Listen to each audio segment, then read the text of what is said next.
So if your ear is this major sensory stimulator, it will impact taste, touch, sight, smell, and hearing. It's going to affect your balance, your emotions, digestion, and social skills. And we also know that with sound vibration, again, please remember sound waves, not hearing. Sound waves through your body are going to stimulate the 10 cranial nerves that pass through your ear. Most people think there's just one nerve in the ear, the 8th nerve, which is the auditory vestibular nerve. But through the branching effect of 9 other nerves that pass through the ear, through this energy formation, I trigger all of your other senses.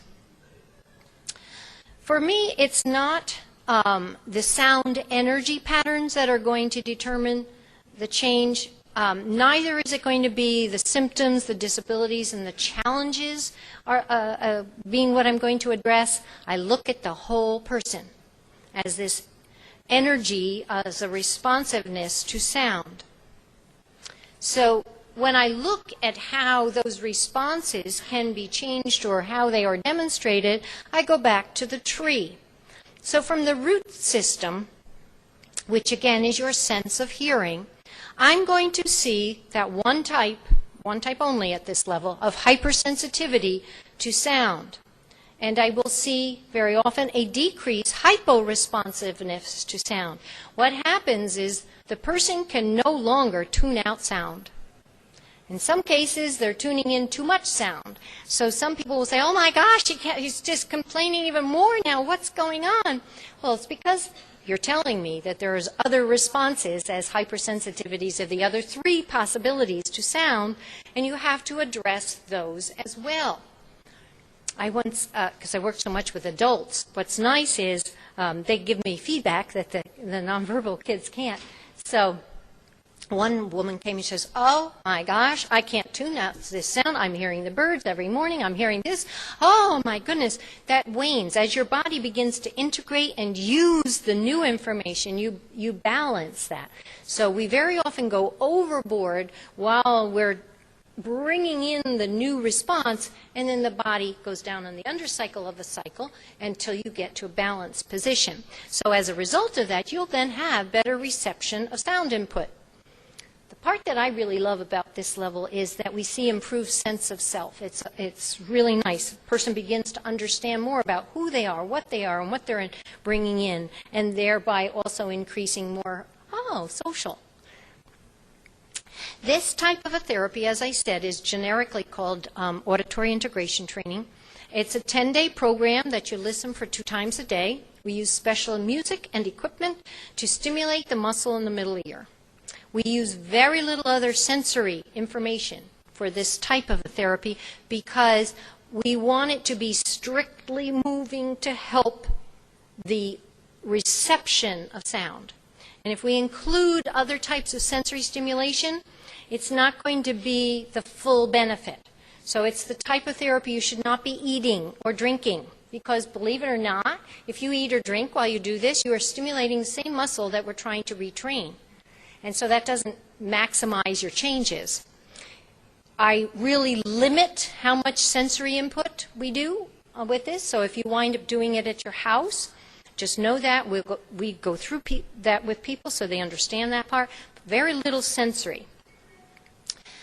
For this, I do something called a hearing sensitivity test where I'm looking at 4 things. I'm looking at minus hearing sensitivity levels. I am looking at configuration of the graph. I'm looking for uncomfortable listening levels. And I'm looking to see how well that acoustic reflex muscle is working.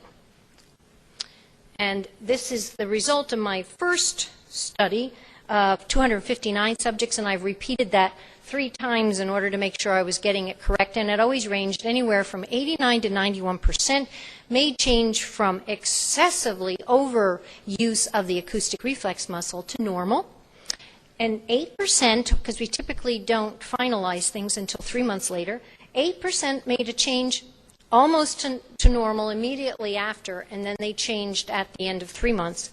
And I really appreciated the fact that I had this 1% that didn't go anywhere, because this is the first therapy I ever trained in. And it's that one therapy that has brought me to where I am today, because I wanted to find out what it was doing and why I'm credentialed in 20 of them and figured out the whole thing. So now it makes much more sense to me, but this gave me the foundation of what it is I needed to do and where to go with it. So the seed therapy, the physics term is entrainment. If you have two clocks in the room, perhaps you remember this, one clock will entrain the other so that they're beating at the same time. And it's the same principle here. If you have, for example, a child with ADHD, they're always like this, but the rest of the world is like this. So we have to get this to move into this to get them to function better. So as a result of that, you see them more connected to the world around them, more focused, more relaxed, better concentration. The lovely thing about this area is that you can always go back, no matter where I am on the tree, I can always go back to the seed because it's who you are, your foundation. One of the therapies I use is called rhythmic entrainment intervention. It uses specially designed CDs, custom made for that person, and they listen for a period of 10 weeks. Trunk is who you are and how you demonstrate yourself. It is what your body does as general response to sound. So with this, as we make change here, listening training programs, they're called, we see decreased in two other types of sensory hypersensitivities to sound. We see changes in language skills, reading skills, attention, focus, pragmatics of language, social skills, communication skills, oral motor skills, vestibular motor balance skills. So much is possible here, mainly because it's not the skill we're trying to address, it's what is off in the body. Let's repattern it, let's get the connections restarted so that the body can then help move forward. And this is after the listening is when OT, speech, all these other tutors can really make significant change. The work is modeled after the work of Dr. Tomatis. And it's very important to use frequency, duration, and intensity of a program to make the change. So while his approach might sound very intensive, oh my gosh, how do I do this for such a long time, it is, if we didn't do that, we would not be able to make the change. You can't go to, it's not like going to speech once or twice a week. You're not going to make the brain change that I have to foundationally go to your core energy level to make. So within this type of a listening training program, we do something called a sound processing test. Now this, remember, sound processing is going to include more of that term listening that I mentioned earlier. We have to have a mental mindset. So it's when you tune into a sound down the ear canal, but I also test bone. And so when there's a disturbance in and or a disconnect in how bone and air is received, we see hypersensitivity through bone structure. We see so internally that they're just focused in here, and it isn't until you pull them out that they're tuning into the rest of the world. So it's really important to get this piece going. Now, whereas the earlier one I said no extrasensory information, this one is a full body, and so I want extrasensory information. So these are some of the types of things we've done. In here we have a child drawing. Adults, we have them draw pictures of their life, and it really brings out a lot of the emotional changes. We see handwriting changes. I commented in the earlier one that I did about this 33-year-old medical student who came to me. I said, "Why are you here?" And he says, "Oh, my mother heard you speak, so I'm here." I was really thrilled. He says, "But I really," 33-year-old, and he said, "But I really want to be a doctor in the worst way, and I want to be the best doctor I can be." And he obviously knew he had some issues, because what he would do is he would take tape recorder into his classrooms, come back every night, transcribe it. He just worked overtime to be the best that he could. So we squeezed in a program for him based around his schooling, and one of the unexpected changes was his handwriting was so improved. I said, wow, all doctors should get that. And then his ex-girlfriend said, wow, wow, why couldn't you be this empathic when we were dating? This is really great. Or he no longer needed his tape recorder for lectures. So it was good to see that we were able to support him. But using this piece of the body is important. We want to do puzzles. We want to create creative thinking.